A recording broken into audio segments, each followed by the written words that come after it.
হাই নমস্কাৰ। কি কৰি আছে আপোনালোকে? আমি ইয়াত বহি আছোঁ দুইজনীয়ে। এটা গান এটা গাওকচোন। আজি ভালকৈ নাজানো নহয়, হ'লেও অলপ চেষ্টা কৰক। অকণমান ৰাজীৱ সদীয়া গানকে গুণগুণাও দেই। ভুল হ'লে ক্ষমা আঙুলিয়াই কৰিব। দিব দেই। বন্ধু পাহৰি নাযাবা দেই, বন্ধু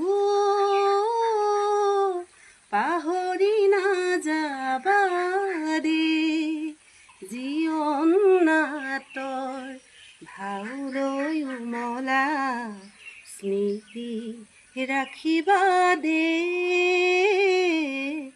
স্মৃতি ৰাখিবা দেই। আকাশ ভাগিলেও তুমি নাভাগিবা, প্ৰতিভাই অভিশাপ